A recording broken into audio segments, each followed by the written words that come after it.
Tonight, we're going to talk about the largest star we've ever discovered in the universe.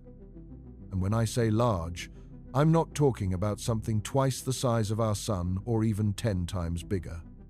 I'm talking about a star so massive that if you placed it at the center of our solar system, it would swallow everything out past Saturn's orbit. A star so enormous that our Sun would be nothing more than a tiny speck lost somewhere deep inside it. By the end of tonight, you're going to understand just how impossibly large stars can grow and what that means for our understanding of the universe. Before we get started, if you love exploring the depths of space as much as we do, take a second to like the video or subscribe. It's a simple action, but it helps this channel reach more curious minds like yours. Now, let's begin. Let's start with something familiar, our Sun. Every morning, it rises in the east. It lights up our world. It warms the surface of Earth. It makes life possible. From our perspective down here on the surface, the Sun appears as a bright disk in the sky, small enough to block out with your thumb, harmless enough to ignore most of the time. But the Sun is not small. The Sun has a diameter of about 864,000 miles. That means you could line up 109 Earths side by side across the Sun's face. The Sun's volume is even more staggering. You could fit about 1,300,000 Earths inside the Sun's volume. Every mountain on Earth, every ocean, every city, every person, all of it exists on a planet whose volume represents less than 1/1,000,000th of the Sun's interior. The Sun contains 99.86% of all the mass in our solar system. Everything else combined, all the planets, all the moons, all the asteroids, all the comets, all the dust floating between the worlds, makes up only 0.14%. That's how dominant the Sun is in our solar system. And yet, the Sun is a medium-sized star. Astronomers classify it as a G-type main sequence star, sometimes called a yellow dwarf. It's nothing special in cosmic terms, an average star in an average galaxy. There are billions of stars, just like it's scattered throughout the Milky Way.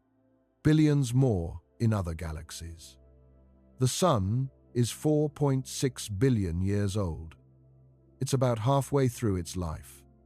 It has enough hydrogen fuel to keep burning for another 5 billion years before it begins to change, to swell, to transform into something else entirely. But here's what most people don't realize. The Sun is tiny compared to some stars. Not just a little bit smaller, incomprehensibly, impossibly tiny. There are stars out there that make our Sun look like a grain of sand next to a mountain. And we're going to explore the largest one we've ever found.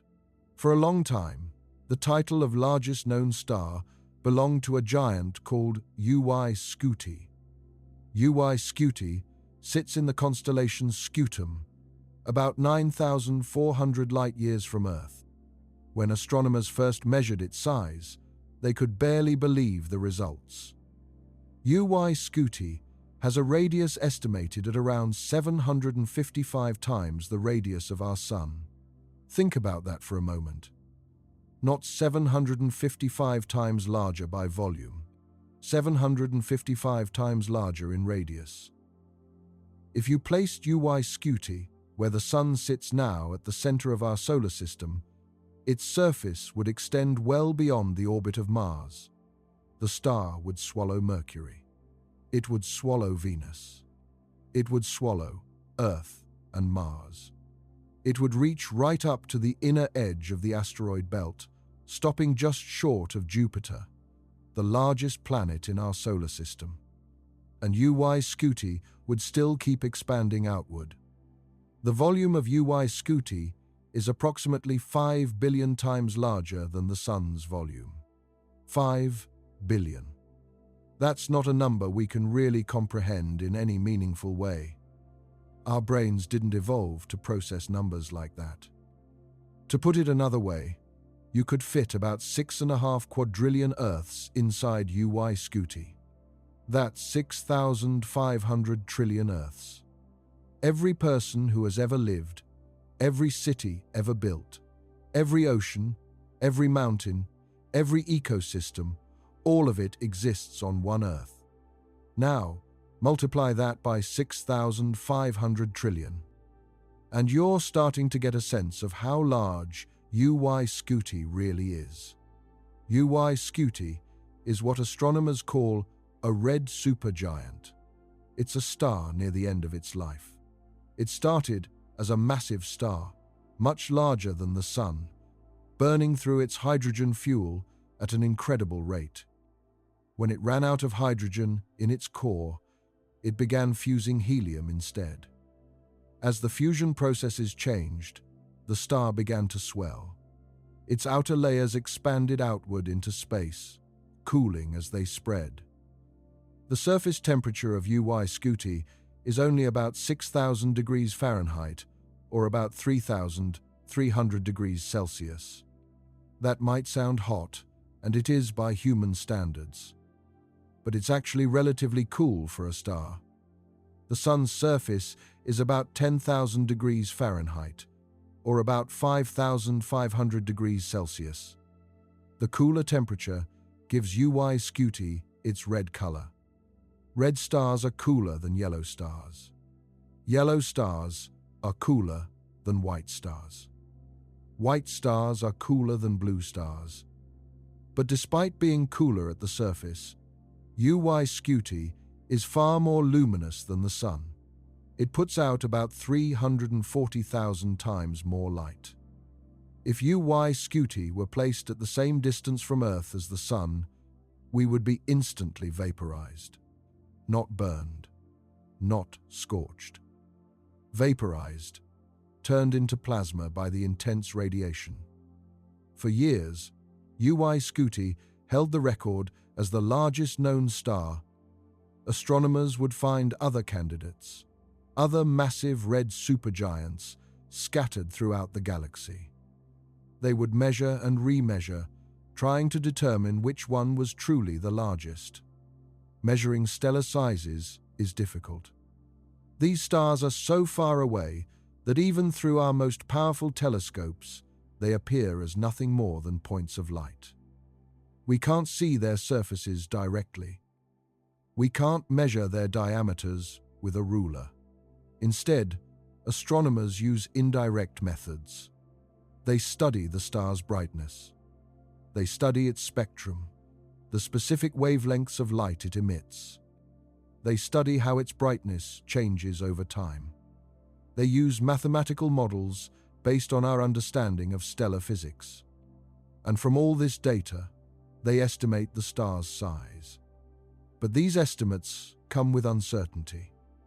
The measurements can vary depending on the technique used.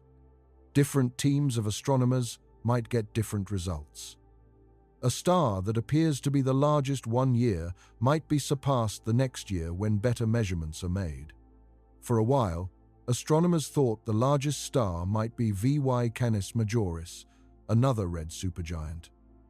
Early estimates suggested it might be even larger than UY Scuti. But when more precise measurements were made, VY Canis Majoris turned out to be smaller than initially thought. Still enormous, still incomprehensibly large, but not quite the champion. But then, astronomers turned their attention to a star cluster called Stephenson 2. And what they found there changed everything. Stephenson 2 is an open cluster of stars located in the constellation Scutum, the same constellation that houses UY Scuti, interestingly enough. Stephenson 2 sits about 19,000 light-years from Earth. That's more than twice as far away as UY Scuti. 19,000 light-years. The light we see from Stephenson 2 today left those stars 19,000 years ago. When that light began its journey toward Earth, Humans were still living in the Stone Age. We were hunter-gatherers. We had no agriculture, no cities, no writing, no metal tools. We were painting on cave walls and making tools from rocks and bones. And the light from Stephenson 2 was already traveling through space toward us. The cluster itself is young, in cosmic terms. The stars in Stephenson 2 are only about 17 to 20 million years old. That might sound ancient, but remember, the Sun is 4.6 billion years old. The stars in Stephenson 2 are infants by comparison, but they're massive infants. Open clusters like Stephenson 2 form when a giant cloud of gas and dust collapses under its own gravity. The cloud fragments into smaller clumps. Each clump continues to collapse, growing denser and hotter until nuclear fusion ignites in its core. A star is born. The most massive clumps become the most massive stars. And Stephenson 2 produced some real monsters. When astronomers surveyed Stephenson 2, they found an unusual concentration of red supergiants. More than 20 of them clustered together in the same region of space. This is rare. Red supergiants are already uncommon. To find so many in one place suggested that this cluster was special. It was a perfect laboratory for studying massive stars and how they evolve. Among these red supergiants, one stood out. A star designated Stephenson 218. When astronomers first measured Stephenson 218, they thought there must be an error. The numbers were too large. They measured again and again, and the results kept coming back the same. Stephenson 218 was enormous. Larger than UY Scuti. Larger than any other star they had ever measured. Stephenson 218 has an estimated radius of about 2,150 times the radius of the Sun. 2,150. Let me put that in perspective. If you place Stephenson 218 at the center of our solar system where the Sun currently sits, its surface would extend beyond the orbit of Saturn. Saturn orbits the Sun at an average distance of about 886 million miles. Stephenson 218's radius is just under 1 billion miles. The star would swallow Mercury, Venus, Earth, and Mars completely. It would consume the asteroid belt. It would engulf Jupiter. It would swallow Saturn, the ringed giant, a planet so distinctive that even small telescopes can see its rings from Earth. All of it would be inside the star, and the surface of Stephenson 218 would still extend about 40 million miles beyond Saturn's orbit. To travel from one side of this star to the other at the speed of light would take about 3 hours. Light, which travels at 186,000 miles per second, which can circle Earth 7.5 times in 1 second, would need 3 hours to cross this star. Think about what that means. The Sun has a diameter of about 864,000 miles. Light crosses the Sun in about 4.6 seconds. Less than 5 seconds to traverse our Sun from edge to edge.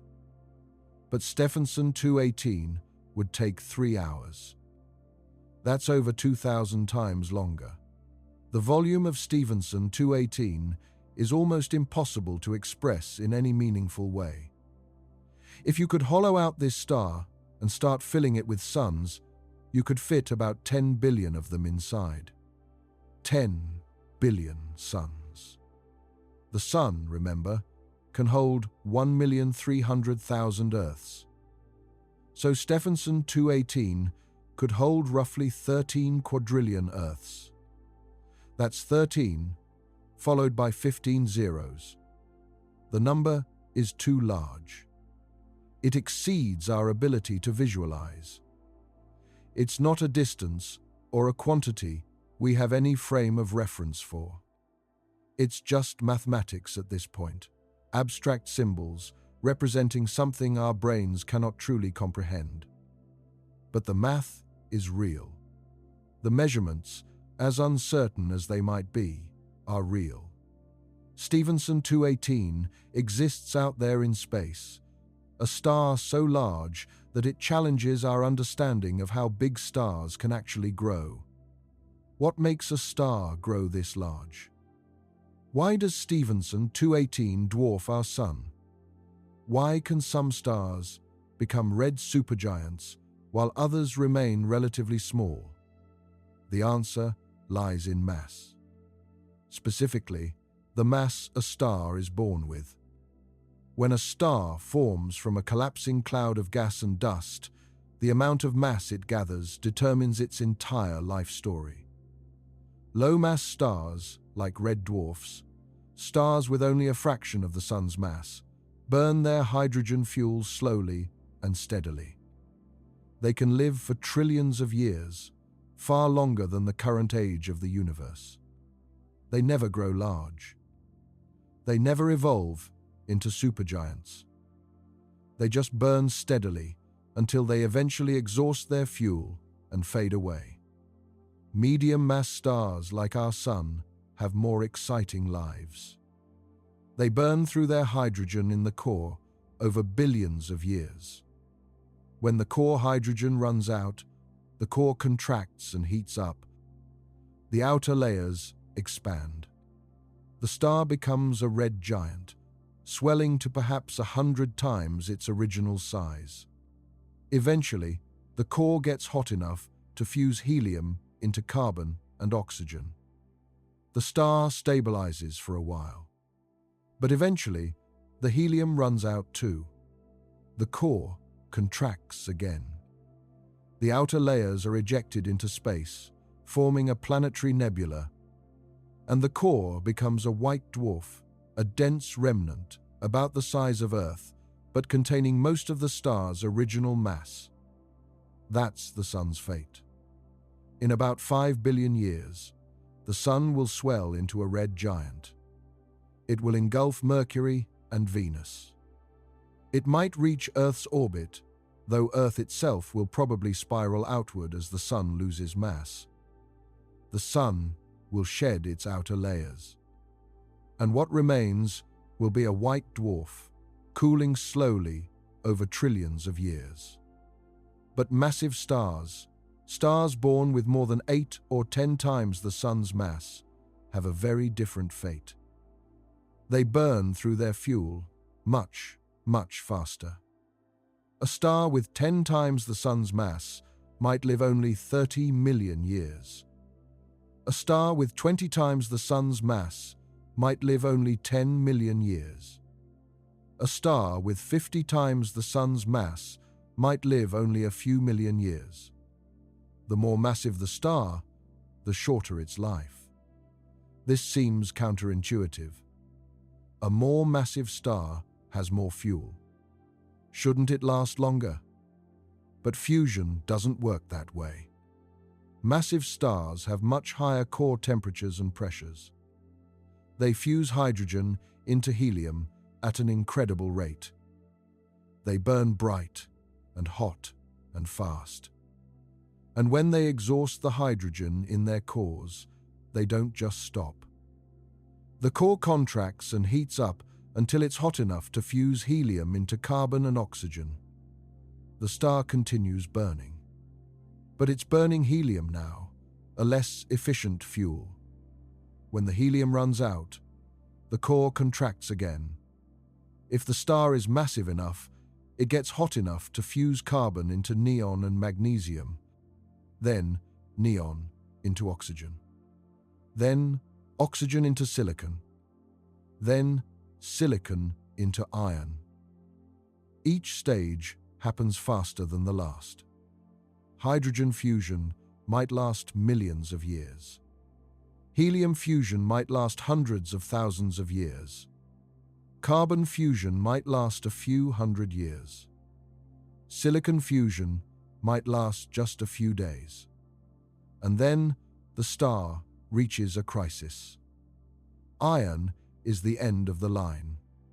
Fusing iron doesn't release energy. It absorbs energy.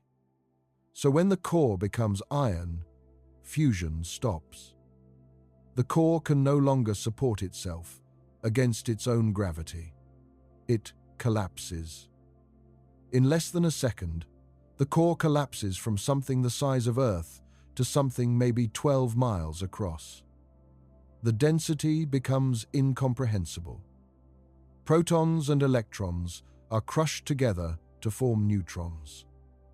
The collapse stops when the neutrons themselves can't be compressed any further. And the core rebounds. It bounces. A shockwave rips outward through the star. The outer layers, still falling inward toward the core, meet this rebounding shockwave. The result is a supernova. An explosion so bright that for a few weeks, a single star can outshine an entire galaxy. The outer layers are blasted into space at speeds of thousands of miles per second. And the core left behind becomes either a neutron star, an object so dense that a teaspoon of its material would weigh 1 billion tons on Earth, or if the star was massive enough, a black hole.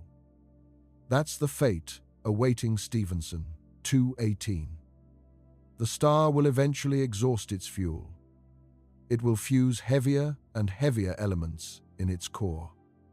And when it can't continue, it will collapse and explode as a supernova. When that happens, and it could happen tomorrow or 100,000 years from now, the explosion will be visible from Earth, even though the star is 19,000 light-years away. It will briefly become one of the brightest objects in the night sky. But right now, Stephenson 218 is in a relatively stable phase of its life. It's fusing helium in its core. Its outer layers have expanded to their current incredible size. The surface temperature has dropped to about 6,300 degrees Fahrenheit, or about 3,500 degrees Celsius. Cool by stellar standards. But the star is putting out an enormous amount of energy. Estimates suggest Stephenson 218 is about 440,000 times more luminous than the Sun. If you could somehow stand on a planet at Earth's distance from Stephenson 218, assuming such a planet could exist and you could survive, the star would appear far brighter in the sky than our Sun does. You would be bathed in intense radiation. The heat would be unbearable. Any atmosphere would be stripped away. Any water would boil off instantly. Nothing could survive that close to such a luminous star. Studying stars like Stephenson 218 teaches us about the limits of stellar evolution. How large can a star actually grow? We don't know for certain. Stephenson 218 is the largest we've found so far, but that doesn't mean it's the largest possible. There might be even larger stars out there, hiding in distant star clusters we haven't surveyed yet. Or Stephenson 218 might be close to the theoretical maximum size. There are limits to how large a star can become before it becomes unstable. As a star grows, its outer layers become less and less gravitationally bound to the core. The star's radiation pressure, the outward force from the photons streaming from the core, begins to push against the outer layers. At some point, the star's gravity can no longer hold on to its outer layers. They begin to drift away into space. The star loses mass. Red supergiants are constantly shedding material. They're surrounded by clouds of gas and dust blown off by stellar winds. This mass loss limits how large they can grow. The exact maximum size depends on the star's mass, its composition, its age, and other factors we're still trying to understand. But somewhere, there's a limit. A point beyond which stars simply can't grow any larger without tearing themselves apart. Stephenson 218 might be approaching that limit. The physics of red supergiants is complex and not fully understood. These stars exist in a delicate balance. Gravity pulls inward, trying to compress the star.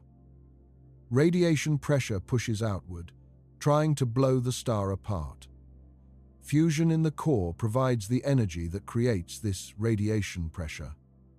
As long as fusion continues, the star remains in balance. But the balance is precarious. Red supergiants are unstable. They pulsate, expanding and contracting over periods of months or years. Stephenson 218, for instance, varies in brightness over a period of about 240 days. During this cycle, the star expands and contracts slightly. The surface temperature changes. The luminosity fluctuates. This pulsation is driven by complex interactions between the star's atmosphere and the energy flowing outward from the core. The exact mechanisms are still being studied. We understand the basics, but the details are complicated. Computer models can simulate red supergiants, but the models must make simplifications. The real stars are more complex than our equations can fully capture. There are turbulent flows in the atmosphere, magnetic fields that we can barely detect, chemical processes happening in the outer layers, convection cells carrying energy from the interior to the surface. All of these processes interact in ways that are difficult to model. This is why measuring the size of red supergiants is so challenging. The star's radius isn't constant. It changes as the star pulsates. The star's surface isn't sharply defined. It gradually fades from dense gas to thin atmosphere to the interstellar medium. Where exactly does the star end and space begin? Different measurement techniques can give different answers. Some measurements might capture the star at maximum expansion during a pulsation cycle. Others might capture it at minimum.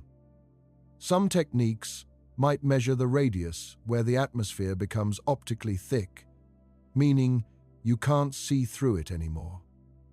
Others might measure where the density drops below a certain threshold. These different approaches can produce different values for the star's radius. That's why estimates for Stephenson 218's size vary. Some studies suggest 2,150 solar radii. Others suggest 2,000 solar radii. Still others suggest values as high as 2,400 solar radii. All of these measurements are valid given the techniques used and the assumptions made. But they illustrate the inherent uncertainty in measuring such extreme objects. We're pushing the limits of what we can measure from Earth.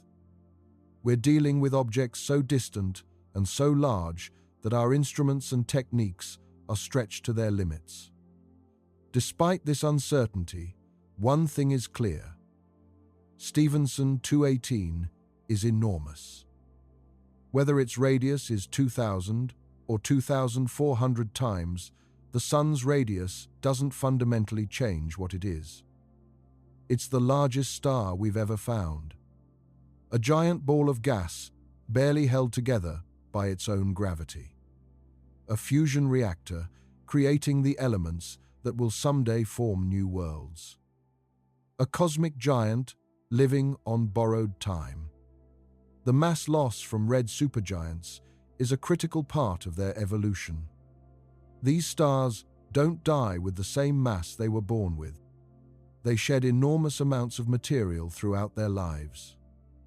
Stellar winds blow gas off the surface.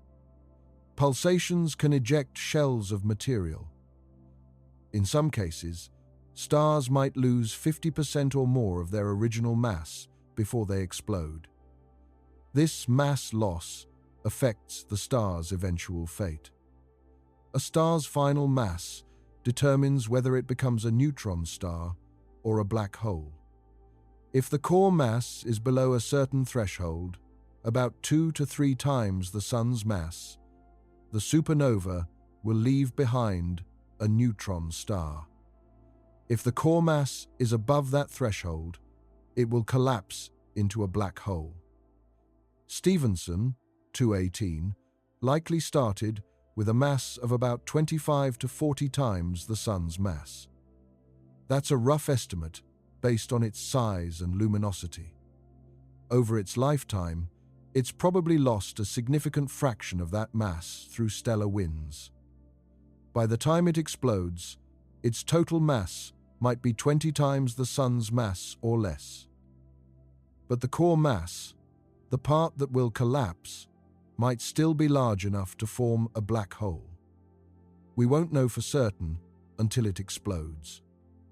That's one of the exciting things about supernovae. Each one teaches us something new. Each one provides a data point that helps us refine our models of stellar evolution. When Stephenson 218 eventually goes supernova, assuming humans are still around and still doing astronomy, we'll learn an enormous amount from observing the explosion. We'll measure the energy released. We'll analyze the spectrum of light from the expanding debris. We'll track how the remnant evolves over time. We'll determine whether it leaves behind a neutron star or a black hole. All of this data will help us understand massive stars better. It will help us refine our models. It will answer questions and raise new ones. Science advances through observation, and supernovae are some of the most valuable observations we can make. They're rare, they're brief, but they're incredibly informative. In our galaxy, we estimate a supernova occurs every 50 to 100 years on average. But we haven't seen one since 1604. We're overdue. It could be Stephenson, 218. It could be Betelgeuse, the famous red supergiant in the constellation Orion. It could be some other massive star we're not even paying attention to. Supernovae are unpredictable. We can say a star is near the end of its life, but we can't say when it will explode. It could be tomorrow. It could be in 100,000 years. Stellar timescales are long compared to human lifespans. A star might be in its final days, cosmically speaking, but those days might last millennia. All we can do is watch and wait. Monitor these stars. Measure their properties. Look for signs that something is changing. And hope that when the next galactic supernova occurs, we're ready to observe it. The study of Stephenson, 218, and other extreme stars pushes the boundaries of astronomy. These objects challenge our instruments and our theories. They force us to develop better techniques, better models, better understanding. Astronomy has always been a science of pushing boundaries. For thousands of years, humans looked up at the stars with nothing but their eyes. They noticed patterns. They tracked the motion of planets. They predicted eclipses. But they couldn't understand what stars really were. The invention of the telescope changed everything. Suddenly, astronomers could see details they'd never seen before. They could see mountains on the moon, moons orbiting Jupiter, rings around Saturn, the phases of Venus. Each discovery challenged existing beliefs and expanded human knowledge. Spectroscopy, the study of how light is split into different wavelengths, added another dimension. Astronomers could analyze starlight and determine what stars were made of. They could measure how fast stars were moving. They could estimate their temperatures and sizes. Photography allowed astronomers to capture images and study them in detail. They could compare images taken at different times. They could detect faint objects invisible to the eye. They could measure positions with precision. Each technological advance opened new windows on the universe, and each advance revealed new mysteries. Today, we have telescopes in space, instruments that can observe wavelengths of light that don't penetrate Earth's atmosphere. We have radio telescopes that can detect radio waves from distant objects. We have infrared telescopes that can peer through dust clouds. We have X-ray telescopes that can observe the hottest and most energetic phenomena in the universe. We have gravitational wave detectors that can sense ripples in space-time itself. All of these tools work together to give us a comprehensive view of the universe. And all of them contribute to our understanding of stars, like Stephenson 218. We use optical telescopes to measure the star's brightness and spectrum. We use infrared telescopes to peer through the dust surrounding the star and observe its cooler outer layers. We use computer models to simulate the star's internal structure. We use mathematical theories to understand the physics governing its behavior. It's a collaborative effort. Astronomers around the world contributing data and insights. Physicists developing theories. Engineers building better instruments. Computer scientists creating simulations. All working together to understand the universe. And stars like Stephenson 218 are the fruits of that labor. Objects we would never have known about without modern technology. Objects we couldn't have measured without sophisticated instruments. Objects that reveal the extremes of what nature can create. Think about what Stephenson 218 represents. It's not just a large star. It's a monument to human curiosity and ingenuity. The fact that we can measure something 19,000 light-years away. The fact that we can determine its size to within a few hundred solar radii, even though we can't see it as anything more than a point of light. The fact that we can understand what it is and predict what it will become. This is remarkable. For most of human history, the stars were mysteries.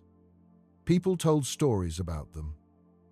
They imagined gods and heroes living in the sky. They saw patterns and created myths. But they didn't understand what stars actually were. They didn't know stars were other suns. They didn't know about nuclear fusion or stellar evolution. They couldn't have imagined objects as large as Stephenson 218. Now we know. We've measured. We've calculated. We've observed and theorized and tested. And we've built up a comprehensive picture of how stars work. We understand their life cycles. We know they form from collapsing clouds of gas. We know they fuse hydrogen into helium. We know they evolve, creating heavier elements. We know they end in supernovae or white dwarfs depending on their mass. We know all of this because generations of scientists have worked to figure it out. Each generation building on the work of the previous one. Each discovery leading to new questions. Each answer revealing new mysteries. This is the nature of science. It's never finished. There's always more to learn. Always deeper questions to ask. Always new frontiers to explore. Stephenson 218 is one of those frontiers. An object at the edge of what's possible. A star that tests the limits of stellar physics. A cosmic giant that challenges our understanding. And there will be others. We'll find larger stars, or we'll determine that Stephenson 218 is truly the largest possible. We'll discover new types of objects we haven't imagined yet. We'll push deeper into space with better telescopes. We'll unravel more mysteries. And each discovery will add to our collective knowledge. Each answer will lead to new questions. Each frontier will reveal another frontier beyond it. This is the joy of science. The endless pursuit of understanding. The never-ending journey into the unknown. And stars like Stephenson 218 are signposts along that journey, reminding us how much we've learned and how much more there is to discover. The uncertainty in its measurements makes it hard to say for sure. Different studies have produced different estimates of its size. Some measurements suggest a radius of 2,150 solar radii. Others suggest it might be slightly smaller, perhaps 2,000 solar radii. Still others suggest it might be even larger, approaching 2,400 solar radii. The star is so far away and so obscured by dust and gas that precise measurements are difficult. We're observing it through the disk of the Milky Way, looking through clouds of interstellar material that absorb and scatter light. We're using indirect methods to estimate its size. We're relying on models of stellar structure that might not perfectly capture the physics of these extreme objects. So, there's uncertainty. But even the lowest estimates place Stephenson 218 well above UY Scuti in size. It is, as far as we know, the largest star we've ever discovered. Imagine you could see Stephenson 218 up close. Not fatally close, of course. But imagine you had a spacecraft that could take you to a safe distance where you could observe the star directly. What would you see? First, you'd be struck by the color. Stephenson 218 is a deep red, not the bright red of a stop sign. More like the dark red of cooling embers. The star's surface is cool enough that much of its light is emitted in the infrared wavelengths our eyes can't see. What we can see would be a dull, ruddy glow. As you got closer, the star would begin to dominate your view. Remember, this star has a radius of just under 1 billion miles. Even from millions of miles away, it would fill a huge portion of the sky. From 10 million miles away, Stephenson 218 would subtend an angle of over 60 degrees across the sky. You wouldn't be able to see the entire star at once. It would be too large. You'd see a vast, curved surface stretching from horizon to horizon, and the surface itself would be turbulent. Red supergiants like Stephenson 218 have dynamic atmospheres. Convection cells, like enormous versions of the bubbles of boiling water on a stove, rise and fall across the surface. Hot gas from deeper in the star rises to the surface, cools, and sinks back down. Each convection cell might be larger than our entire sun. You'd see bright spots and dark spots, regions where hot gas is rising and cooler gas is falling. You'd see stellar storms, winds flowing across the surface at hundreds of miles per hour. You'd see material being ejected from the star, gas and dust streaming away into space, blown outward by the star's radiation and stellar winds. The star would be surrounded by a vast, tenuous envelope of material it has shed over thousands or millions of years. This envelope might extend for billions of miles beyond the star's visible surface. Some of this material might eventually condense into dust grains, tiny particles that will drift through space and perhaps someday become part of new stars and planets. In fact, every atom in your body, except hydrogen, was created inside a star. Carbon, nitrogen, oxygen, calcium, iron. All the elements that make up you and everything around you were forged in the cores of stars. When those stars ended, they returned those elements to space. Those elements mixed with hydrogen and helium from the Big Bang. New stars and planets formed from the mixture. Our Sun, our Earth, and you are made from the remnants of dead stars. Stars like Stephenson 218 are creating heavy elements right now. When Stephenson 218 eventually goes supernova, it will scatter those elements across light years of space. They'll enrich the interstellar medium, the gas and dust between the stars. Someday, billions of years from now, some of those atoms might become part of a new planet. Maybe even a planet that harbors life. So, in a sense, we're connected to these giant stars. We're made from the same processes. We're part of the same cosmic cycle of birth and death and rebirth. Stars are born, live their lives, create heavy elements, and return those elements to space when they perish. New stars form from the enriched material. The cycle continues. And we exist because this cycle has been repeating for billions of years. Finding stars like Stephenson 218 is challenging. Space is vast. Stars are separated by enormous distances.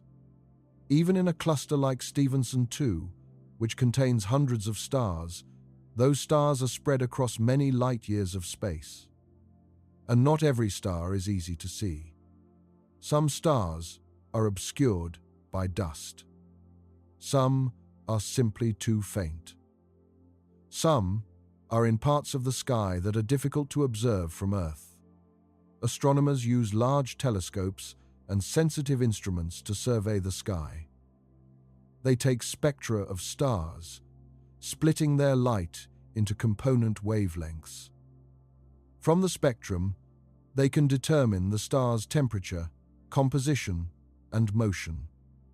They measure the star's brightness. They note how the brightness changes over time. Many red supergiants are variable stars, meaning their brightness fluctuates. Stephenson 218, for instance, varies in brightness over a period of about 240 days. This variability is caused by pulsations. The star expands and contracts slightly, and as it does, its brightness changes. By studying these pulsations, astronomers can learn about the star's structure and properties. They can estimate its size. They can determine its mass. They can figure out what stage of life it's in.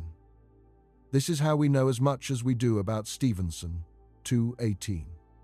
Not from direct observation of its surface, because we can't resolve details that small from this distance, but from careful analysis of its light, from mathematical models, from comparing it to other similar stars, from piecing together clues and building a picture of this distant giant. It's detective work. Astronomy often is. We can't visit these places. We can't touch them.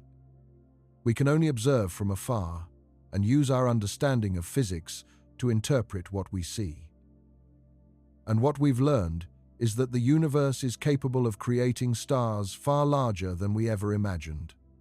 Stars that push the boundaries of what's physically possible. Stars that challenge our models and our assumptions. UY Scuti held the record for years. Astronomers became comfortable thinking of it as the largest star. It appeared in documentaries, in articles, in books. It became famous as the champion. But science is not static. We keep observing. We keep measuring. We refine our techniques. We build better instruments. And sometimes we discover that what we thought we knew was incomplete. Stephenson 218 overtook UY Scuti, not because UY Scuti shrank, but because our measurements improved. We found a star we hadn't fully appreciated before. We measured it more carefully, and we realized it was larger. This is how science progresses. Not through sudden revolutions usually, but through incremental improvements. Better data, better models, better understanding. And it raises the question, will we find an even larger star someday? It's possible. There are billions of stars in the Milky Way. We've surveyed only a fraction of them. Most stars are too distant or too faint for detailed study. We've focused on the brightest, the closest, the most interesting.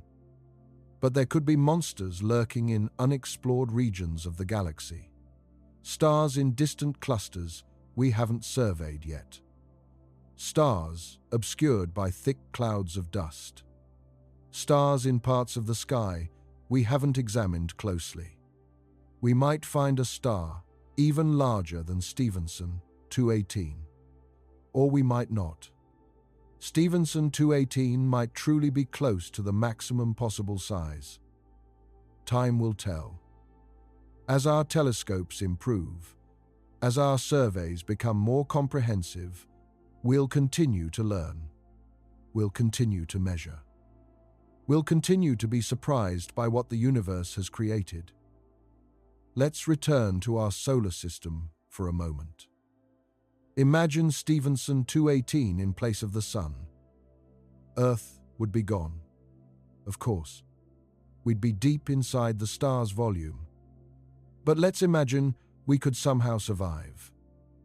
Let's imagine we had a viewing platform somewhere outside the star's surface, beyond Saturn, maybe near Uranus, which orbits at about 1,804,000,000 miles from the Sun. Uranus would be just beyond Stephenson 218's surface. From there, looking back, you'd see the star filling an enormous portion of the sky. The surface would curve gently away in all directions. You wouldn't see the edges.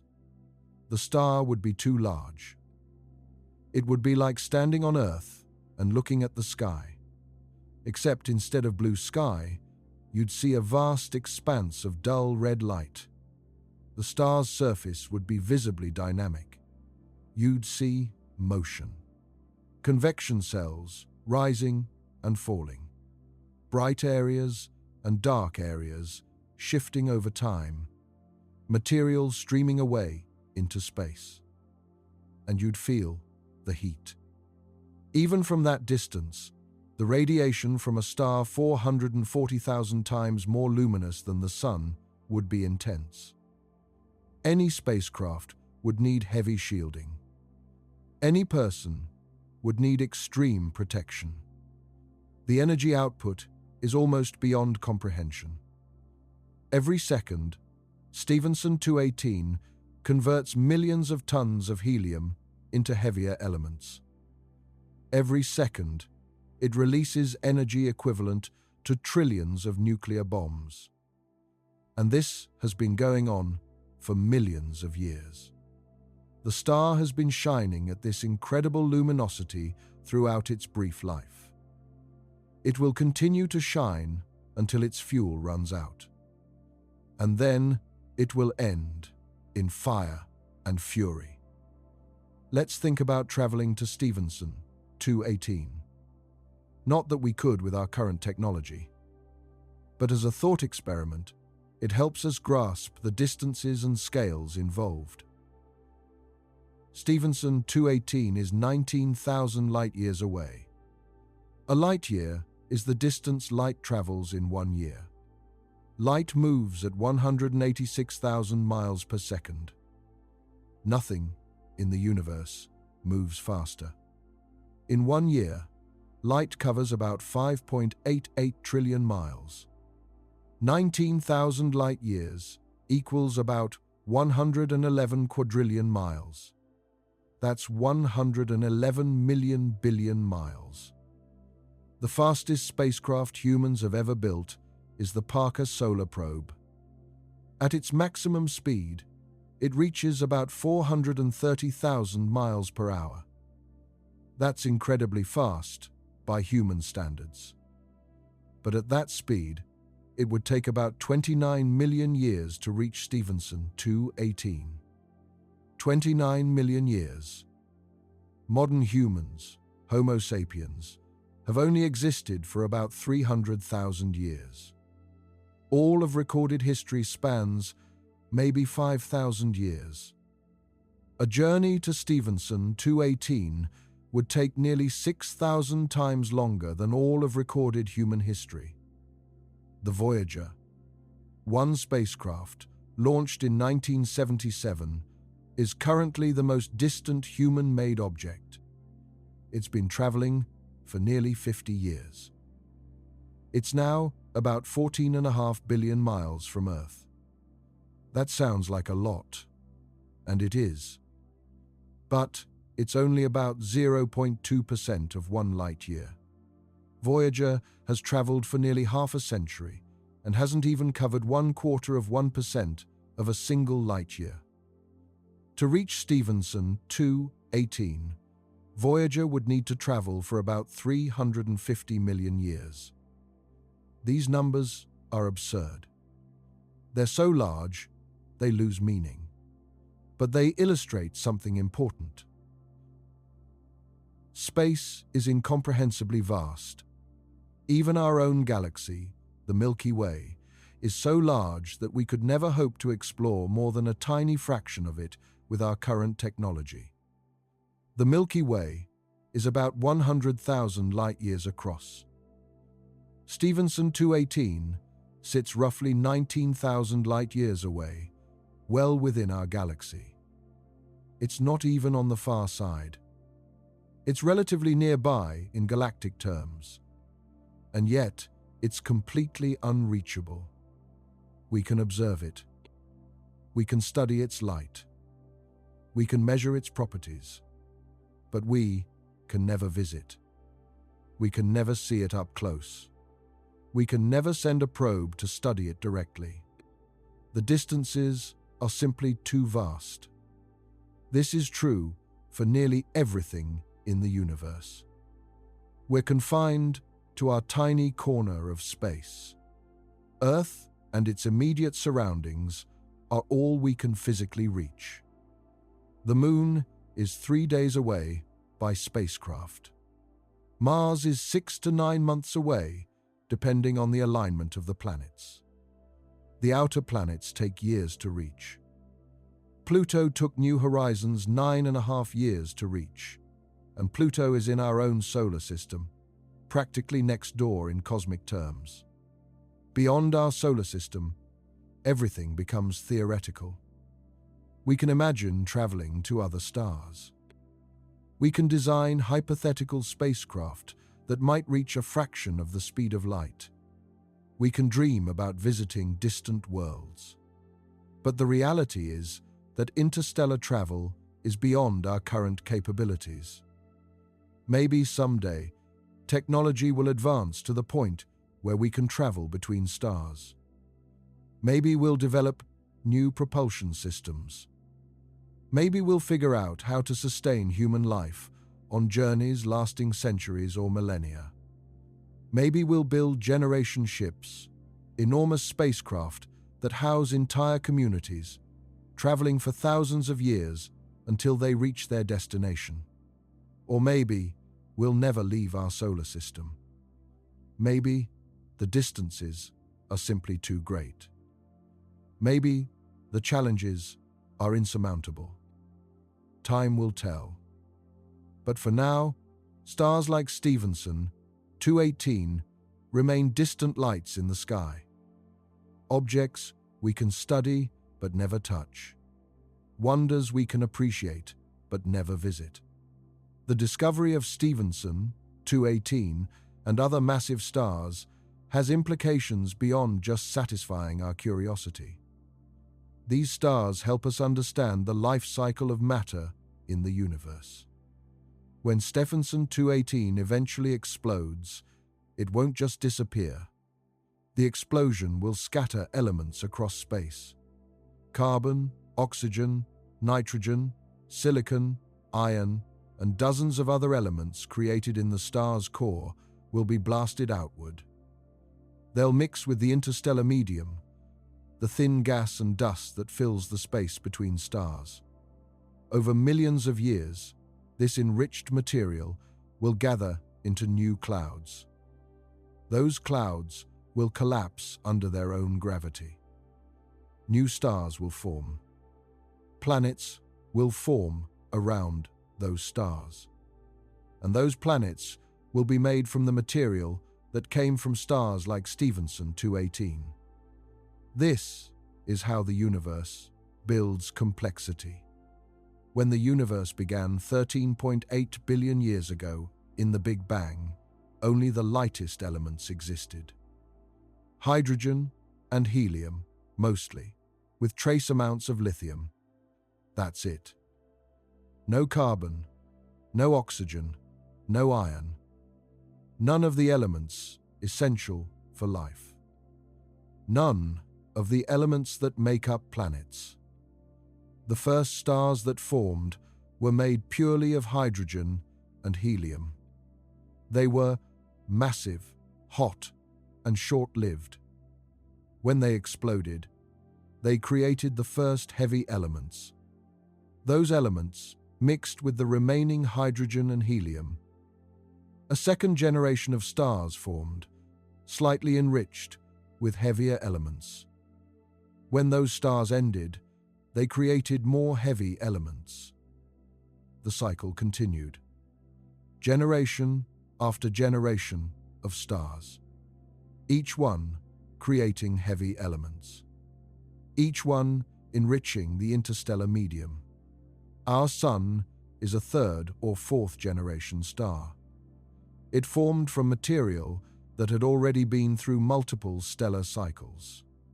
The Earth is made from material that was forged in the cores of ancient stars that lived and perished billions of years ago. Every atom of carbon in your body was created in a star. Every atom of oxygen you breathe was forged in a stellar core. The calcium in your bones, the iron in your blood, the silicon in the rocks beneath your feet, all of it came from stars. Stars lived, burned brightly, and ended violently so that you could exist. Stephenson 218 is participating in this cosmic cycle right now. It's creating heavy elements in its core. When it explodes, it will scatter those elements across light years of space. Billions of years from now, those elements might become part of a new solar system, maybe even a planet with life. Life that eventually develops intelligence. Intelligence that looks up at the stars and wonders about its origins. And in that moment, atoms that were once part of Stephenson 218 will be asking where they came from. This is the profound connection between stars and life. We're not separate from the universe. We're part of it, made from the same elements, following the same physical laws, subject to the same processes. Stars die so that planets can form. Planets provide environments where chemistry can become complex. Complex chemistry can lead to life. Life can evolve into conscious beings. Conscious beings can study the universe and understand their place in it. The universe is a cycle: birth, death, and rebirth. Matter transforming from one form to another. Energy flowing from stars to space to new stars. and we're part of that cycle. We're temporary arrangements of atoms. Atoms that came from stars. Atoms that will someday return to space when the Earth is eventually destroyed billions of years from now. Those atoms will drift through space. Maybe they'll become part of another star, maybe another planet, maybe even another form of life. Nothing is truly created or destroyed. It's all just transformation. Stars like Stephenson 218 are the engines of this transformation. They're the factories where heavy elements are made. Without them, the universe would be a very different place, a simpler place, a place without planets, without chemistry, without life. The existence of massive stars is what makes our existence possible. Let's think about the other stars in the Stephenson 2 cluster. Stephenson 218 isn't alone out there. It's part of a young, massive cluster containing hundreds of stars. Among those stars are at least 20 other red supergiants. Each one is massive. Each one is near the end of its life.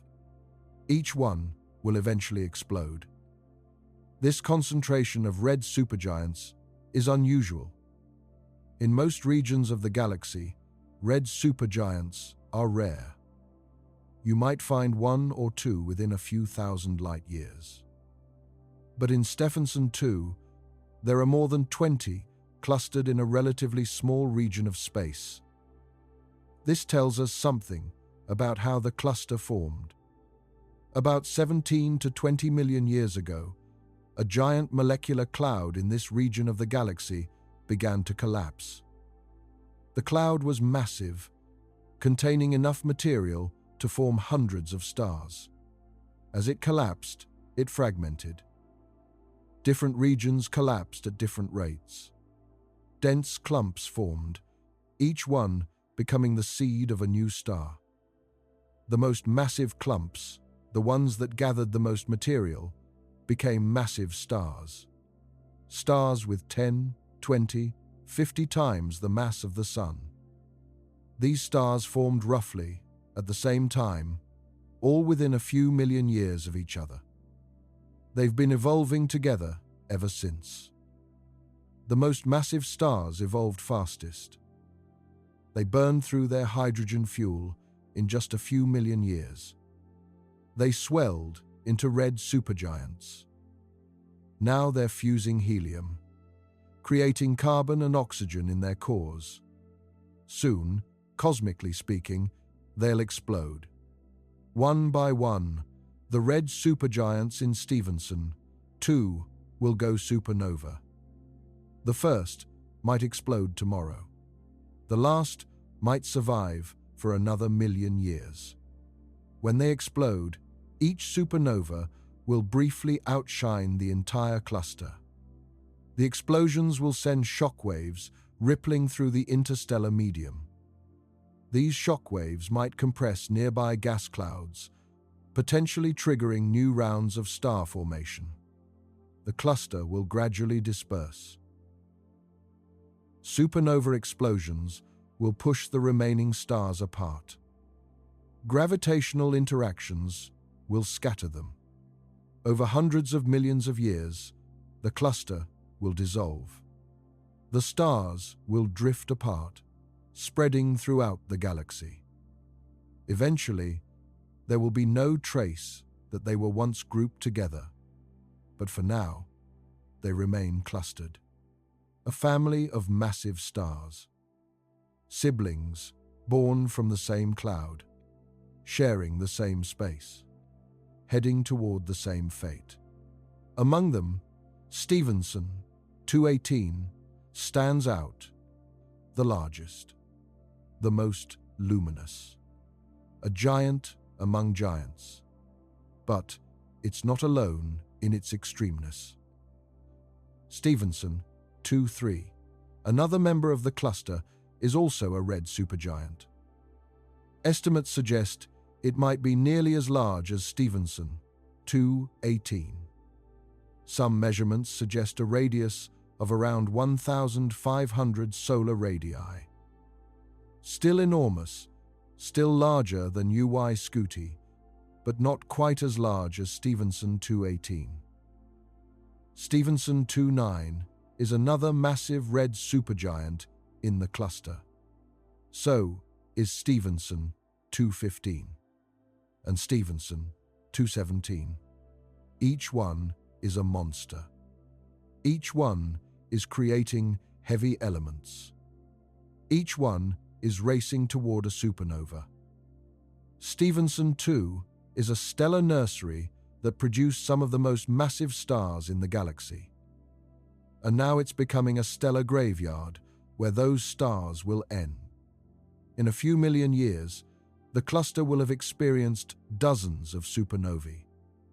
The region will be filled with expanding supernova remnants. Neutron stars and black holes will be scattered throughout the area. Clouds of heavy element-enriched gas will drift through space, and new stars will begin to form from that enriched material. The cycle will continue. This is how galaxies evolve. Clouds collapse, stars form, massive stars explode, material is recycled, new stars form from the enriched material, each generation slightly more enriched than the last. Over billions of years, this process has transformed the galaxy from a cloud of primordial hydrogen and helium into a complex ecosystem of stars, planets, and all the structures we see today. Stephenson 2 is one small part of that grand story. A snapshot of stellar evolution in action. A laboratory where we can study the lives of massive stars. And Stephenson 218 is the crown jewel of that cluster, the largest star we've found. A temporary giant in an evolving galaxy. When Stephenson 218 goes supernova, the explosion will be one of the most energetic events in the galaxy. For a few weeks, the star will outshine the entire Milky Way. Billions of stars, all dimmed by the light of one dying giant. The explosion will release more energy than the sun will produce in its entire 10 billion year lifetime. It will happen in a matter of seconds. The shockwave will race outward at a significant fraction of the speed of light. Any planets or objects nearby will be obliterated. The radiation from the explosion will be lethal for dozens of light years in all directions. But here's the remarkable thing. Even though Stephenson 218 is 19,000 light years away, we might be able to see the supernova during the day. It might be bright enough to cast shadows on Earth. It could be visible for weeks or months as the expanding debris cloud continues to glow. Ancient humans witnessed supernovae. In 1054 AD, Chinese astronomers recorded a new star appearing in the constellation Taurus. It was visible during the day for 23 days. At night, it was bright enough to read by. That supernova left behind the Crab Nebula, a glowing cloud of expanding gas and a rapidly spinning neutron star at its center. We've seen other supernovae since then. In 1604, a supernova appeared in the constellation Ophiuchus. Johannes Kepler observed it carefully, recording its brightness and position. That supernova was brighter than all the stars in the sky except Sirius. It was visible for over a year. We haven't seen a supernova in our galaxy since then. We're overdue. On average, a supernova should occur in the Milky Way every 50 to 100 years. But we haven't seen one for over 400 years. They're probably happening. We just can't see them. Many occur on the far side of the galaxy, hidden behind dust and stars. Some occur in regions we don't observe regularly. But someday, we'll see another one. Maybe it will be Stephenson, 218. Maybe it will be Betelgeuse, another red supergiant much closer to Earth, only 650 light-years away. Betelgeuse has been behaving strangely in recent years. Its brightness has fluctuated dramatically. Some astronomers think it might be nearing the end of its life. It could explode tomorrow. It could explode in 100,000 years. We don't know. The same is true for Stephenson, 218. It could be stable for another 1,000,000 years. Or it could explode next week. When it does, assuming humans are still around to see it, it will be spectacular. A brief but brilliant reminder of the power and violence that exist on cosmic scales. A reminder that even the largest stars are temporary. Nothing in the universe lasts forever. Let's put Stephenson 218 in context with other objects in the universe.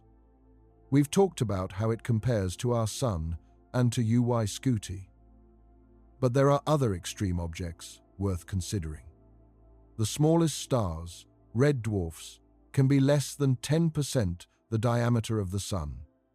A red dwarf called EBLM J055 957 AB has a diameter only slightly larger than Saturn. That's a star barely bigger than a planet. It's so small and cool that it barely qualifies as a star. But it's fusing hydrogen in its core, which makes it a star by definition.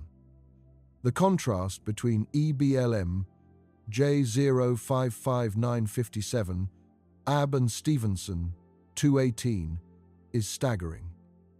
Stephenson 218 has a diameter about 25,000 times larger than that tiny red dwarf. If you lined up 25,000 of those red dwarfs edge to edge, they would stretch across Stephenson 218's diameter. Both are stars. Both are balls of gas held together by gravity and powered by fusion. But one is a cosmic giant, and the other is barely larger than a planet. The range of sizes stars can have is enormous. Now, let's consider neutron stars. When a massive star like Stephenson 218 explodes, its core collapses. If the core's mass is below about 3 solar masses, it becomes a neutron star. A neutron star is one of the densest objects in the universe. It packs more mass than the Sun into a sphere only about 12 miles across. That's smaller than most cities. A teaspoon of neutron star material would weigh about 1 billion tons on Earth. The contrast between a red supergiant and a neutron star is almost incomprehensible. Stephenson 218 has a diameter of about 1,900,000,000 miles. A neutron star has a diameter of about 12 miles. The red supergiant is 330 million times larger in diameter. And yet, the neutron star might contain a similar amount of mass. All that mass compressed into an impossibly small volume. Gravity so strong that escape velocity is close to the speed of light. A magnetic field trillions of times stronger than Earth's, spinning hundreds of times per second. This is what might remain after Stephenson 218 explodes. A tiny, dense, rapidly spinning object. All that grandeur, all that size, all that luminosity reduced to a city-sized ball of neutrons. Or maybe Stephenson 218 will form a black hole instead. If the core mass is above about 3 solar masses, the collapse doesn't stop at a neutron star. It continues. the neutrons themselves are crushed. Matter collapses to infinite density at a point called a singularity. A black hole forms. Black holes are even stranger than neutron stars. They're not objects in the traditional sense. They're regions of space-time where gravity is so strong that nothing can escape. Not even light. The boundary of a black hole is called the event horizon. Once you cross the event horizon, you can never come back. You'll be pulled toward the singularity.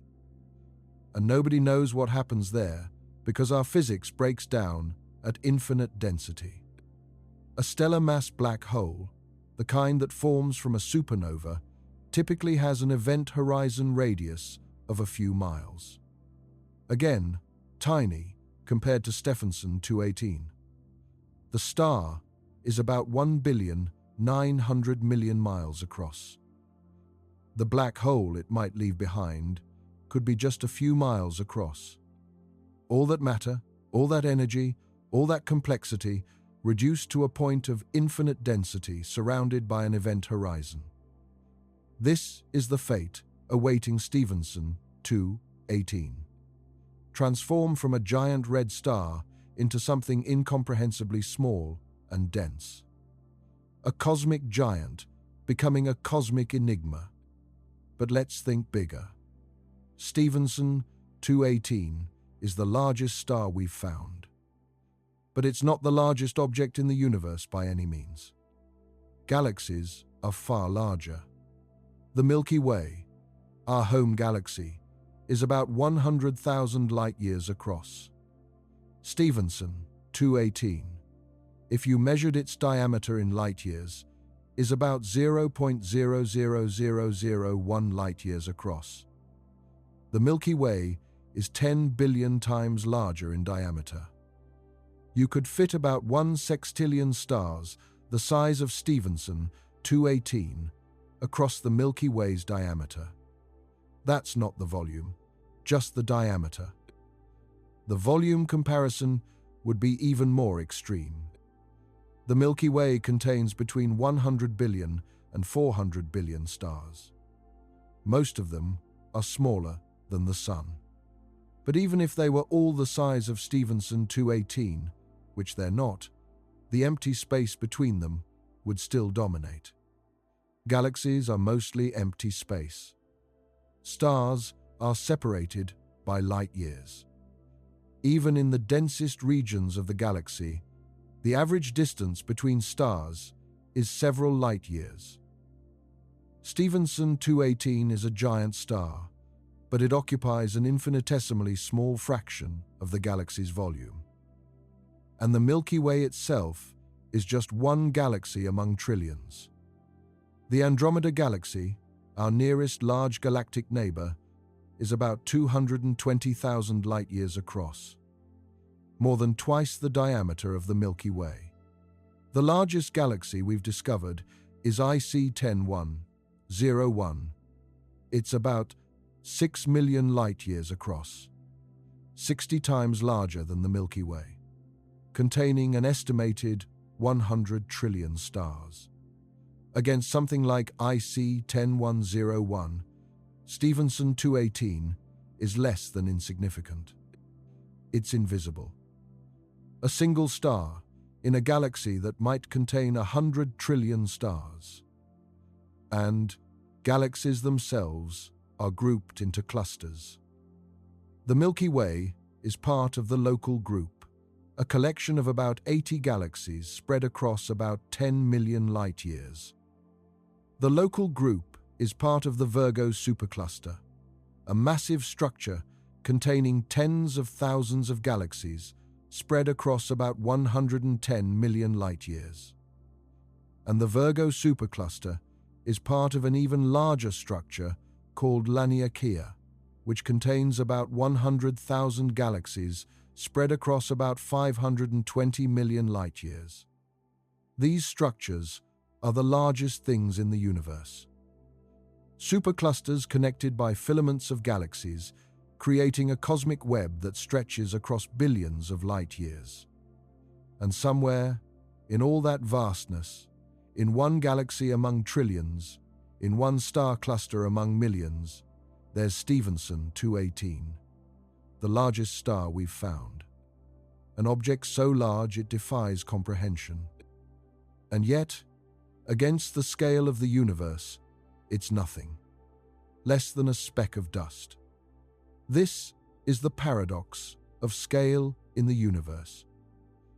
Objects can be simultaneously enormous and insignificant, depending on what you're comparing them to.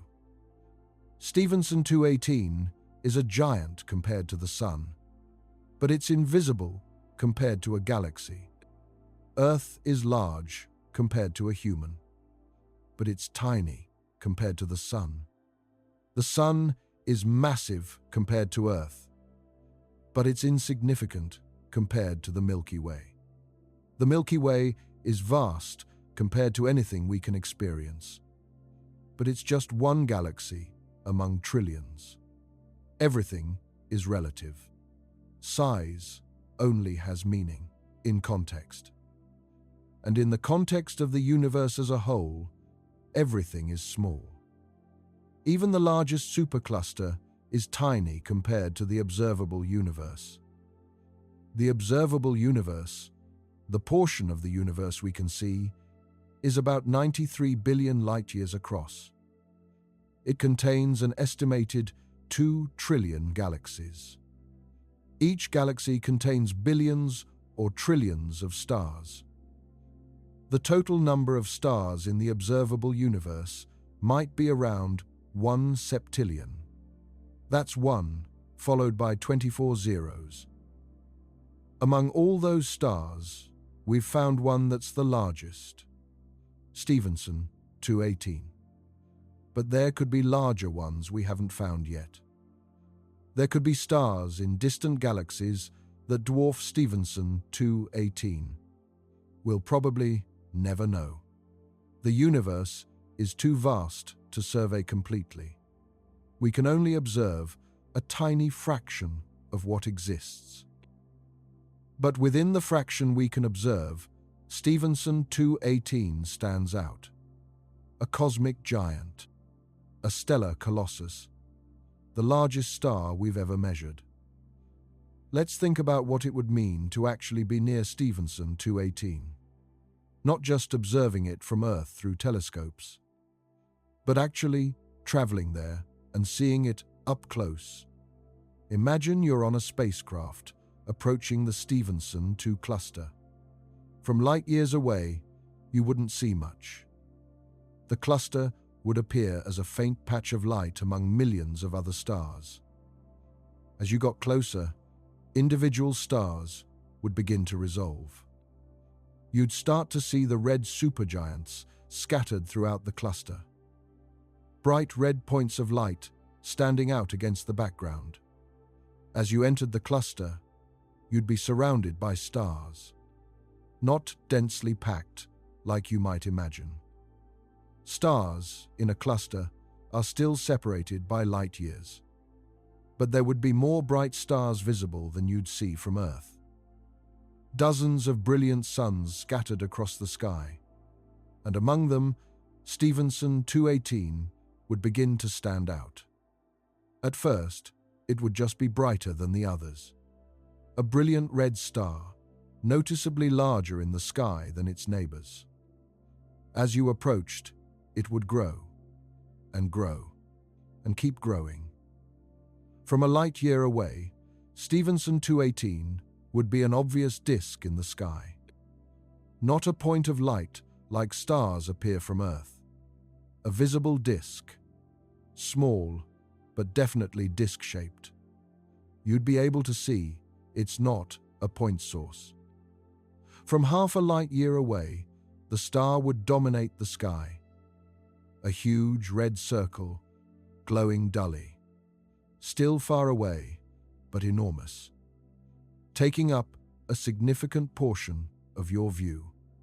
As you continued to approach, the star would fill more and more of the sky. From a few billion miles away, about the distance of Uranus from the Sun, the star would fill your entire field of view. You wouldn't be able to see all of it at once. It would be too large. You'd see a vast, curved surface stretching from horizon to horizon, like being very close to a planet, except the planet is made of glowing gas, and it's radiating enough energy to vaporize anything that gets too close. You'd need to maintain a safe distance.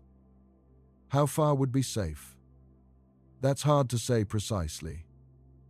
Stephenson, 218, puts out 440,000 times more energy than the Sun. At Earth's distance from the Sun, that radiation would be lethal. You'd need to be much farther away. Maybe 10 times farther. Maybe 100 times farther. Somewhere between 1 billion and 10 billion miles, you might find a zone where the radiation is intense but manageable, with adequate shielding. From that distance, the star would still fill a huge portion of the sky.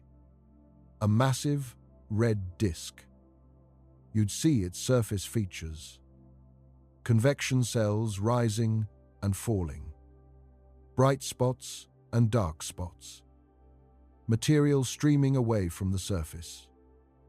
Stellar winds blowing gas into space. The star would be visibly active. Not static, like stars appear from Earth. Dynamic. Changing.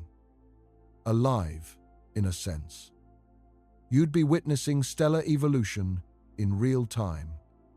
Processes that take thousands or millions of years, visible as motion on the surface.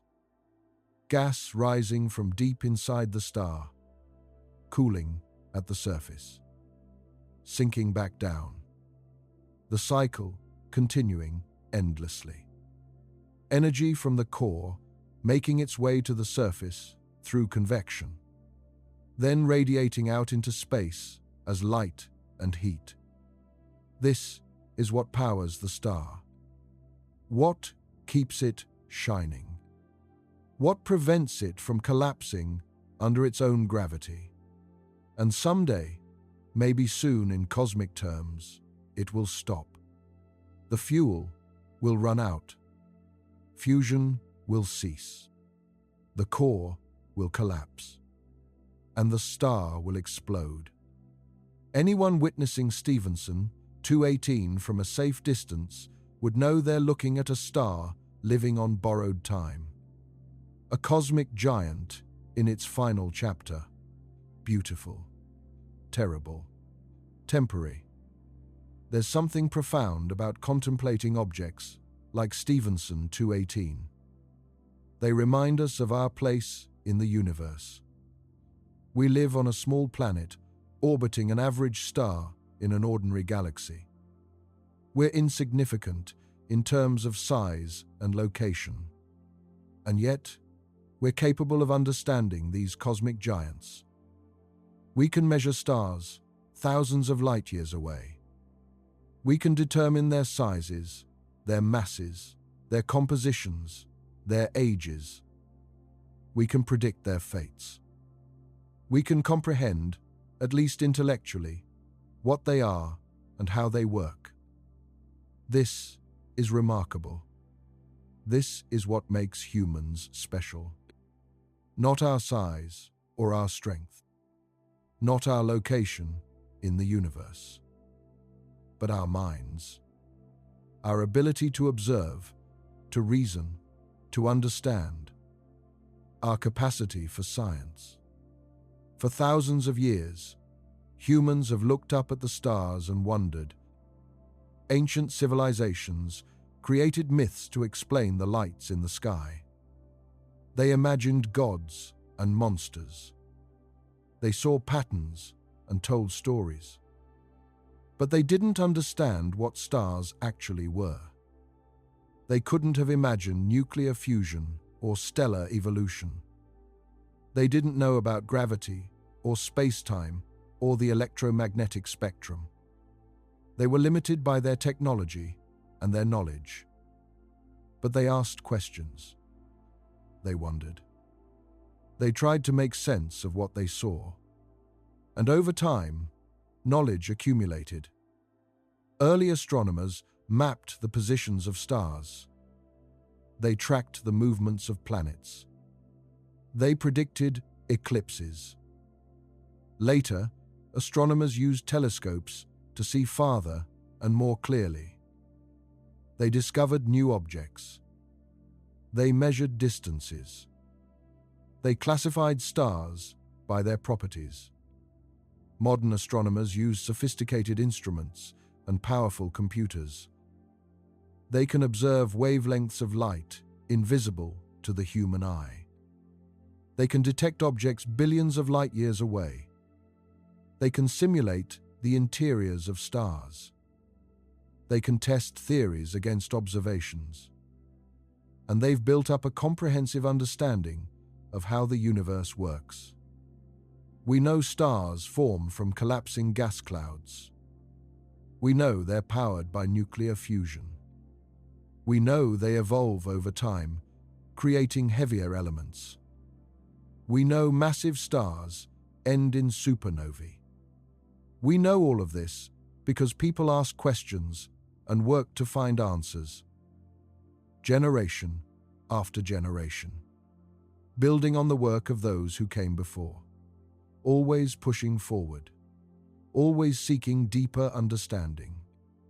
And now we stand at a point in history where we can measure the largest star in the universe. We can say with confidence, Stephenson 218 has a radius about 2,150 times larger than the Sun. We can't visit it. We can't touch it.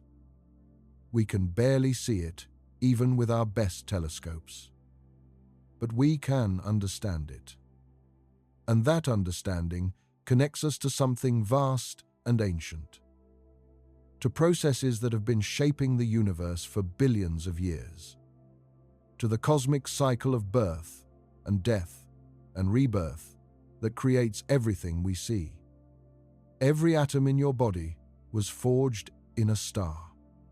The calcium in your bones, the iron in your blood, the oxygen you breathe, all created in stellar cores through fusion, all scattered into space when those stars ended, all eventually incorporated into the gas cloud that formed our solar system. You are literally made of stardust. You are the universe looking at itself, matter that has organized itself into a form capable of consciousness, capable of asking questions about its own origins.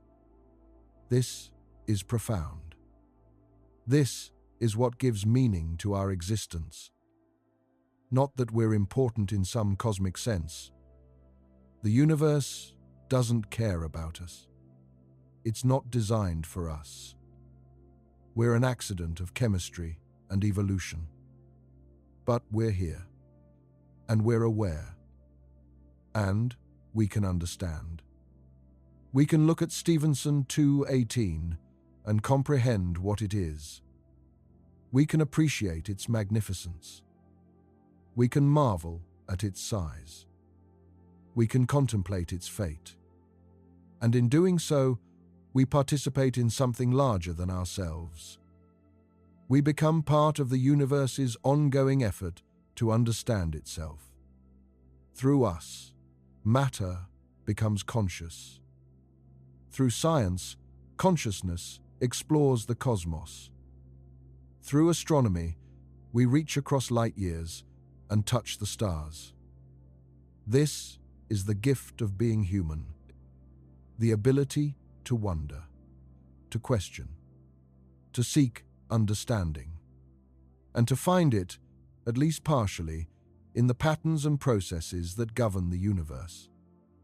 Stephenson 218 is a record holder, the largest known star in the universe. But records are made to be broken. Someday, we might find a larger star, or we might determine that Stephenson 218 truly is at the upper limit. Either way, Stars like this teach us about the universe. They show us what's possible. They reveal the extremes of stellar evolution. They help us understand how matter behaves under conditions we could never recreate on Earth. They remind us that the universe is vast and full of wonders. Objects so large, they dwarf our comprehension. Events so energetic, they release more power than entire galaxies. Processes so violent, they forge the elements that make up planets and life. And here's something worth considering. Stephenson 2.18 exists right now. Right this moment, 19,000 light-years away, that giant star is shining. Photons are streaming from its surface, racing out into space in all directions. Some of those photons are heading toward Earth. They've been traveling for 19,000 years. They left the star when humans on Earth were still in the Stone Age. We had no agriculture, no cities, no writing, no understanding of the stars beyond what our eyes could see. And those photons have been traveling ever since, crossing the vast emptiness between Stephenson 2.18 and Earth, moving at the speed of light, never slowing, never stopping, just traveling through the darkness. And they're going to arrive at Earth someday in the future. Maybe they'll hit a telescope. Maybe they'll be collected and analyzed by astronomers trying to understand the star better. Maybe they'll contribute to a spectrum that helps us measure the star's properties. Or maybe they'll just wash over Earth unnoticed, one more bit of starlight in an ocean of starlight. But either way, they connect us. We're connected to Stephenson 2.18 by those photons, by the light that crosses the immense distance between us. Light that carries information about the star, its temperature, its composition, its motion. Light that allows us to study something we could never visit. Light that bridges the gap between our small world and that distant giant. And we're also connected by time. The light we see from Stephenson 2.18 today left the star 19,000 years ago. We're seeing the star as it was in the past, not as it is right now. The star might look different at this very moment. It might have already exploded. And we don't know because the light from that explosion hasn't reached us yet. It's still traveling across space. This is one of the strange things about astronomy. We're always looking into the past. The farther away something is, the farther back in time we're looking. Stephenson 2.18 is a mystery in many ways. We've measured its size. We've estimated its mass and luminosity. We've predicted its fate. But there's so much we don't know. We don't know when it will explode. We don't know whether it will leave behind a neutron star or a black hole. We can only imagine what its surface looks like based on our models. And those models are approximations. The real star is more complicated than any model we can build. But that's okay. Science doesn't require perfect knowledge. It requires the best understanding we can achieve with the tools we have. And our understanding of Stephenson 2.18 represents a remarkable achievement. We've measured something almost incomprehensibly large and distant. We've fit it into our broader understanding of stellar evolution. We've predicted its future with reasonable confidence. Stephenson 2.18 is one star among septillions, but it's the largest we've found. And that makes it special. Not because size is inherently important, but because extreme objects push our understanding to its limits They test whether our theories hold up under the most extreme conditions. They reveal whether our models are robust or just approximations that work for average cases. Stephenson 218 tells us something about the upper limits of stellar size. It tells us about the balance between gravity and radiation pressure in massive stars. It tells us about mass loss and stellar winds. It tells us about the final stages of stellar evolution for the most massive stars. All of this knowledge is valuable, not because it has practical applications necessarily, though you never know what might be useful in the future, but because it satisfies our curiosity, because it helps us understand the universe we inhabit, because it gives us perspective on our place in the cosmos, and because the pursuit of knowledge is worthwhile for its own sake. Humans have always been curious. We've always wanted to know how things work. Why the sky is blue. Why stars shine. How big the universe is. These questions don't have practical answers that help us survive, but they matter to us anyway, because we're not just animals trying to survive. We're conscious beings trying to understand our existence. And that understanding comes from asking questions, from observing carefully, from thinking deeply, from building on the knowledge of previous generations.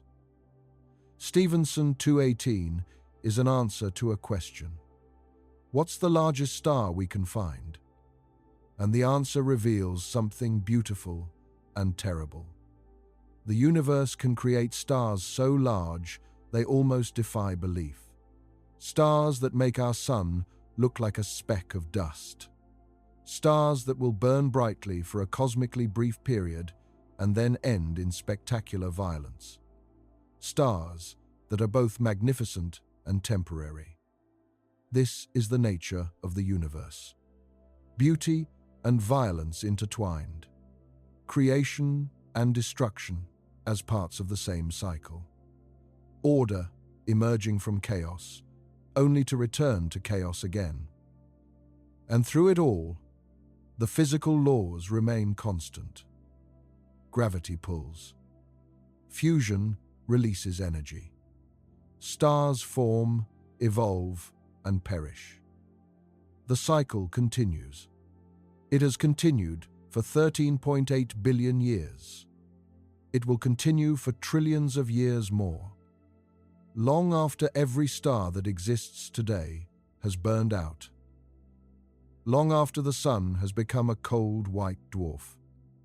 Long after Earth is gone.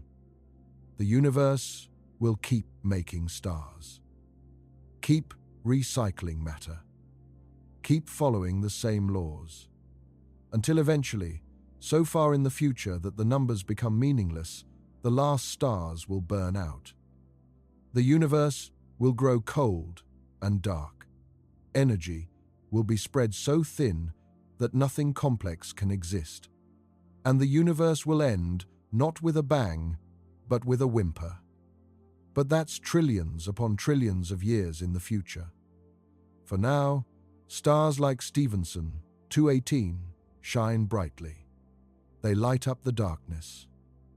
They create the elements that make planets and life possible. They inspire wonder in the minds of humans trying to understand the cosmos. And they remind us that we live in a universe capable of creating marvels beyond our imagination. When you look up at the night sky tonight, you won't see Stephenson 218. It's too far away, too faint, too obscured by distance and dust. You'd need a powerful telescope to spot it. And even then, it would appear as nothing more than a faint point of light. Not impressive to look at. But knowing what it is, knowing that somewhere out there, invisible to your eyes, there's a star with a radius of just under 1 billion miles, changes things. It adds depth to the darkness. It transforms the night sky from a simple scattering of lights into a cosmos filled with objects, stranger and more magnificent than anything we experience on Earth. Every star you can see is a sun. Some are smaller than our sun. Some are larger. Some are vastly larger. Each one is a nuclear furnace, converting hydrogen into helium, creating energy and light. Each one has its own story, its own history, its own eventual fate. Some will fade quietly. Some will explode. Some are already gone, and we're just seeing their light from the past. The universe is full of these objects. Billions of galaxies, trillions of stars, and among all those stars, Stephenson 218 stands out. Not because it's the brightest or the closest, but because it's the largest we've found, a giant among giants. Our sun is dying.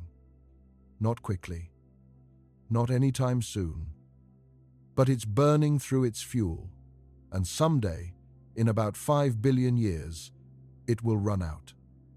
When that happens, the sun will swell into a red giant, not nearly as large as Stephenson 218. The sun doesn't have enough mass to become a supergiant. It will grow to perhaps 100 times its current size, large enough to engulf Mercury and Venus, maybe large enough to reach Earth's orbit. And then it will shed its outer layers, creating a beautiful planetary nebula. The core will collapse into a white dwarf, a dense, hot remnant about the size of Earth. Over trillions of years, the white dwarf will cool and fade. Eventually, it will become a black dwarf, a cold, dark cinder floating through space. That's the sun's fate. Stephenson 218's fate is different. More violent, more dramatic, more consequential. When it ends, it will seed the galaxy with heavy elements. It will create neutron-rich isotopes that can only form in the intense conditions of a supernova. It will send a shockwave, rippling through the interstellar medium, compressing gas clouds, and potentially triggering new star formation. The death of one star can lead to the birth of others. The cycle continues. Matter is recycled. Nothing is truly lost. It's transformed, scattered, recombined. And someday, billions of years from now, atoms that were once part of Stephenson 218 might find themselves part of a planet. Maybe even a planet with life. Life that evolved from simple chemistry into complex organisms. Organisms that eventually developed intelligence. Intelligence that looked up at the stars and wondered where they came from. And in that moment, the atoms from Stephenson 218 would be contemplating their own origin. Matter, understanding, matter, the universe knowing itself. We've learned a lot about Stephenson 218. We know its size. We know its distance. We know it's a red supergiant nearing the end of its life. We know it will explode someday. But there's still much we don't know. We don't know its exact mass. We don't know precisely when it will explode. We don't know if there are planets orbiting it, though any planets that once existed have probably been swallowed as the star expanded. We don't know if it's part of a binary system, orbiting another star. We don't know the details of its internal structure. We can model it, but models are simplifications. The real star is more complex than anything we can fully simulate. Future observations will help. New telescopes coming online in the next few years we'll be able to study distant stars in greater detail. Instruments that can peer through dust and gas. Instruments that can measure tiny variations in brightness and spectrum. Instruments that can resolve features on the surfaces of distant stars. We'll learn more. We'll refine our measurements. We'll improve our models. And maybe, just maybe, we'll discover that Stephenson 218 has secrets we haven't uncovered yet. Or maybe we'll find another star, even larger, hiding somewhere in the galaxy. Science is a process of discovery. It never ends. There's always more to learn, more to explore, more to understand. And that's part of what makes it exciting. We don't have all the answers. We probably never will. But we keep asking questions. We keep searching. We keep pushing the boundaries of what we know. Think about the people who discovered Stephenson 218. Astronomers poring over data from telescopes, analyzing spectra, running calculations, comparing measurements, checking and rechecking their results. They were looking at numbers on a screen, graphs, data tables. But what they were really doing was reaching across 19,000 light-years of space. They were measuring something almost incomprehensibly far away, something almost incomprehensibly large. They were adding to our collective knowledge. They were answering a question. What's the largest star we've ever found? And the answer is Stephenson 218. For now. Maybe forever. Maybe just until we find something even more extreme. But for this moment in history, Stephenson 218 is the champion. The largest known star in the universe. A giant ball of fusing gas about 1,900,000,000 miles across. A temporary structure in the cosmos. A brief bright light in the darkness. A reminder of the power and scale of the universe. We started this journey talking about the sun. Our familiar sun, the source of light and heat and life on Earth. A star we take for granted, rising and setting every day. The sun seemed large. And it is large, compared to Earth. But then we met UY Scuti, a star that dwarfed the sun. And finally, we met Stephenson 218, a star that makes even UY Scuti look small. If you could put all three stars next to each other, the size difference would be staggering. The sun would be a dot. UY Scuti would be large, but Stephenson 218 would dominate. Nearly 3 times the radius of UY Scuti. Nearly 2,150 times the radius of the sun. An object so large that it redefines what we think of as large. And yet, for all its size, Stephenson 218 is still just a star. It's made of the same elements as our sun. It follows the same physical laws. It's fusing helium into carbon and oxygen, the same process that happens in the cores of countless other stars. It's not exotic or alien. It's just bigger. Size is the only difference. And that size has consequences. It means the star burns brighter. It means the star will die sooner. It means the star will end more violently. But fundamentally, it's the same type of object. A sphere of plasma held together by gravity. A fusion reactor powered by the mass it was born with. A temporary structure in an evolving universe. Stephenson 218 is remarkable, but it's also ordinary. One star among hundreds of billions in the Milky Way. One massive star among thousands of massive stars. Special to us because we've measured it and found it to be the largest. But not special in any cosmic sense. The universe doesn't care about records. It doesn't care about human categories and measurements. It just is. Stars form, burn, and perish according to physical laws. Some are large, some are small. Some live long, some live briefly. All of them are part of the same grand cosmic story.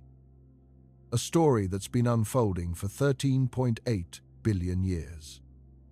A story that will continue for trillions of years more. We're part of that story. Observers. Conscious beings capable of understanding what we see. We can measure Stephenson 218. We can calculate its size and luminosity. We can predict its fate. We can appreciate its magnificence. That's extraordinary. That's what makes us special. Not our size, because we're tiny. Not our location, because we're on an unremarkable planet orbiting an average star in an ordinary galaxy. But our ability to understand, to look up at the sky and comprehend what we're seeing, to study light from distant stars and extract information, to build models and make predictions, to wonder and question and explore. That's the human gift. Consciousness. Curiosity.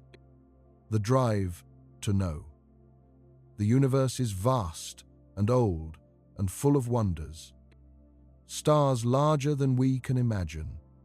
Galaxies containing hundreds of billions of suns. Black holes, where gravity becomes so strong that nothing can escape. Nebulae, where new stars are being born. Planets orbiting distant suns. All of it waiting to be discovered, to be understood, to be appreciated. We've barely scratched the surface. We've explored a tiny fraction of the cosmos. There are galaxies so distant that their light hasn't reached us yet. There are stars so faint we can't detect them. There are phenomena we haven't even imagined. And yet, we keep looking. We keep building better telescopes. We keep analyzing data. We keep learning. And every once in a while, we find something that astounds us. Something that pushes the boundaries of what we thought was possible. Something like Stephenson 218. A star so large, it seems to violate our sense of scale. A star that reminds us how much we don't know. How much there is still to discover. How magnificent and strange the universe can be. Tonight, you've met the largest star we've ever found. You've learned about its size, its nature, its fate. You've seen how it compares to our Sun and to UY Scuti, the previous record holder. You've considered what it means that such an object exists. You've glimpsed the power and violence that govern the lives of massive stars. And hopefully, you've gained a deeper appreciation for the cosmos.